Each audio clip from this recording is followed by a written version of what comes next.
1/3 when the telegram came from the dusty town of Red Hollow, young rancher Clay Monroe didn't think much of it at first. He'd been drifting across the frontier, chasing work, chasing hope, and mostly running from ghosts he didn't dare name. But the words in that yellowed telegram froze him cold: "Your grandfather's estate awaits your claim. Monroe Ranch, Red Hollow County." Clay hadn't seen the old man in 20 years, not since his parents had died and the old rancher sent him away to an orphanage in Santa Fe. Now the inheritance pulled him back like a curse tied to blood. Riding up to the land, Clay found the place hauntingly still, miles of cracked earth, dead mesquite trees, and a silence that didn't belong to nature. The old Monroe Ranch stood at the edge of a canyon where no birds sang. The main house leaned against time itself, its porch swaying with every wind gust. But what chilled Clay most was the blackened oak tree behind the barn. 8 ropes still hung from its limbs, creaking softly in the wind like whispering souls. The town sheriff, a man named Briggs, met Clay that night at the saloon. "You sure you want that land, boy?" he asked, tipping his hat back with wary eyes. "Monroe's land's got a story. Folks say it's cursed. 8 widows died there, hung themselves one after another, each one livin' on that ranch after your granddaddy's wives passed." Clay frowned, confused. "My granddad was married 8 times? Briggs nodded slowly. "And each wife ended up swingin' from that oak. People say he buried 'em together up on Widow Hill. Some say he killed 'em. Some say the land itself took 'em." That night, Clay couldn't sleep. The wind kept whispering through the cracks of the house, and the floorboards creaked like footsteps. He walked the halls of the home, and every painting seemed to watch him, portraits of his grandfather and a series of women whose eyes seemed to follow him down the corridor. He found an old ledger on the desk, filled with names and dates. Beside each woman's name, his grandfather had written strange words like atonement, sin, debt paid. Then, at the end of the book, Clay found one last entry written in a shaking hand: "The last widow knows the truth. The land must not be sold." The next day, Clay met an old Apache woman who lived at the edge of the canyon. She called herself Mother Gray. When he mentioned the ranch, her eyes turned dark as midnight. "Your grandfather broke the circle," she whispered. "He took land that wasn't his. Blood land. The women, they were the keepers. He used them. Their spirits now hunger for peace, but no one listens." Clay didn't believe in curses, but he couldn't deny what he felt: something alive in the soil, breathing beneath his boots. That night, the oak tree creaked louder than ever, and when Clay looked out his window, he swore he saw 8 shadowed figures swaying gently in the moonlight. The next morning, he found something new. In the dirt behind the barn, hoof prints. 2/3 fresh ones. Someone had been there during the night.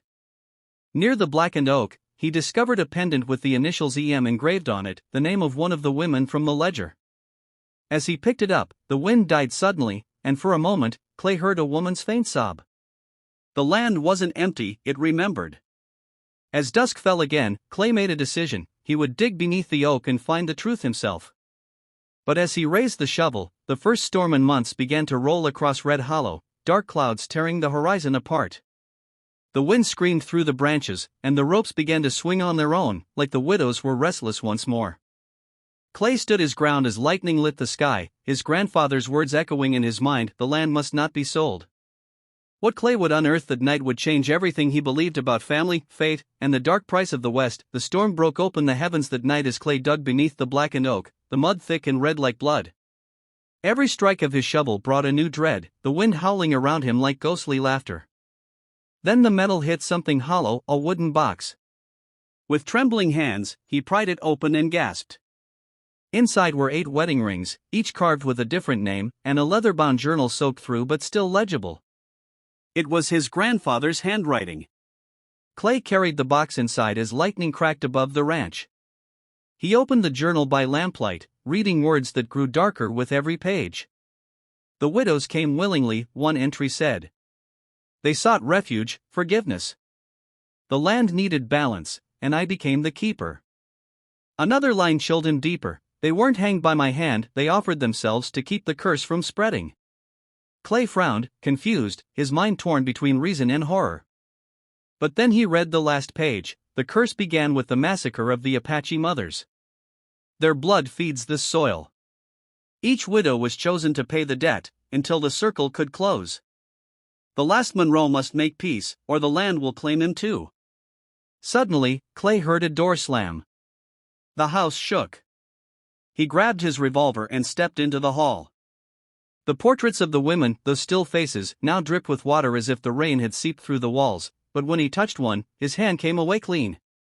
Then came the sound of voices, soft, female, whispering his name. He turned toward the window, and there they were, 8 figures in the rain, standing beneath the oak tree, their white dresses clinging to their ghostly forms.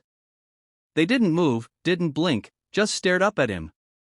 Clay's heart thundered as he stepped outside, the rain drenching him instantly. One figure stepped forward, a woman with hollow eyes and dark hair that moved like smoke. "The land remembers," she whispered. "He took what was sacred. You can end it." Clay's hand shook as he raised the pendant he'd found earlier. "Tell me how." 3/3, he demanded.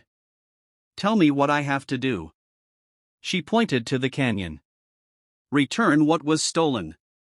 Beneath the canyon stones lies the heart of the curse, the gold your grandfather took from our people." Clay followed the ghosts down the ridge, the rain easing into a steady drizzle. When he reached the canyon floor, he found a half-buried chest among the rocks. Inside were gold bars stamped with the mark of the U.S. Army, loot from the massacre of Apache villages decades ago. His grandfather had built his fortune on blood money. Clay stared in horror. The widows hadn't been cursed, they'd been chosen to atone for his grandfather's sin, each one an offering the land demanded. He carried the chest to the river and pushed it in, letting the current drag it down into the depths. The wind grew quiet. The earth seemed to exhale. When he turned back toward the oak, the ghostly figures stood one last time, watching. "It's done," one said softly.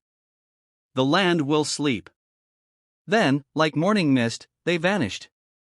When dawn came, the sky was bright and clear for the first time in years. The oak tree no longer looked blackened, it stood proud and green, and the ropes were gone.